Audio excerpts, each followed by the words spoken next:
Kelelahan adalah musuh yang sama berbahayanya dengan para pemetik. Raka menemukannya dalam bentuk sebuah bus sekolah tua. Saat beristirahat, ingatan Raka melayang pada janjinya untuk menemukan sektor 7. Namun perasaan diawasi itu tidak pernah hilang. Kau bisa berhenti bersembunyi sekarang, desis Raka. Sesosok bayangan bergerak. Seorang wanita muda, Lina, melangkah ke dalam cahaya. Diikuti oleh Drax, pria raksasa yang berdiri seperti gunung pelindung. Siapa kau? Kenapa kau mengikutiku? Todong Raka, namaku Lina, kata wanita itu. Dan ini Drax, kami tidak mengikutimu. Kami hanya melihatmu saat memasuki perpustakaan. Kami juga membutuhkan peta yang kau miliki. Maaf, aku takkan berikan peta ini kepadamu, sebut Raka. Ya aku tahu, tapi kemungkinan besar kita satu arah, ujar Lina menjawab Raka. Dalam percakapan antara Lina dan Raka, tiba-tiba, brak, pintu bus didobrak hancur. 3 penjara menerobos masuk. Gadis itu, serahkan dia. Drax dengan sigap maju dengan pos siaga sambil menjaga Lina. Jangan berharap, cetus Drax kepada pemimpin penjara itu. Apa kalian bosan hidup? Belum sempat pemimpin penjara itu mengancam, Drax langsung meraih kerah baju si pemimpin penjara itu, lalu melemparkan pemimpin penjara itu keluar jendela. Namun yang lain menyebar. Satu mengunci Raka dalam pertarungan, sementara yang satunya lagi menyudutkan Lina. Dengan cepat ia mencengkeram Lina, menempelkan pisau berkarat ke lehernya.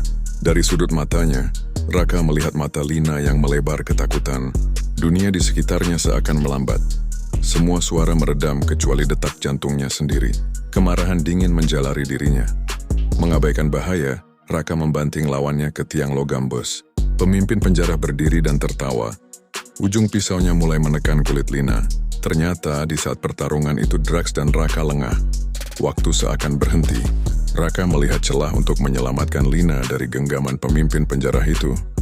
Hanya punya satu kesempatan. Dengan tarikan napas tajam, Raka memutar tubuhnya. Seluruh alam semesta menyempit menjadi satu lintasan antara tangannya dan bahu si pemimpin penjara. Raka melempar. Pisau itu melesat di udara yang pengap, sebuah kilatan perak dalam kegelapan. Sepersekian detik yang terasa abadi.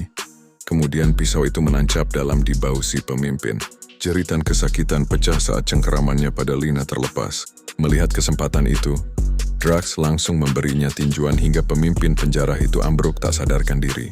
Berakhirlah pertangan mereka dengan kondisi 3 penjara itu dalam keadaan ambruk. Setelah pertarungan usai, mereka menginginkanmu, kata Raka nadanya menuntut. Kenapa? Lina menatap Drax. Ayahku seorang ilmuwan, Lina memulai. Dia menyelesaikan penelitiannya. Sebuah harapan, aku membawanya ke sektor 7. Raka terdiam. Dalam benaknya Raka berpikir, jadi gadis ini adalah pembawa harapan. Baiklah, aku setuju bergabung dalam perjalanan ini, ujar Raka. Kami juga menuju sektor 7, lanjut Lina. Kami butuh seseorang sepertimu. Raka menatap mereka.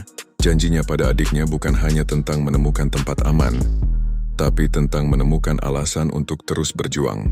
Mungkin inilah alasan itu. Dia mengangguk perlahan. Di tengah bangkai bus tua itu, aliansi pertama di jalan menuju sektor 7 telah lahir.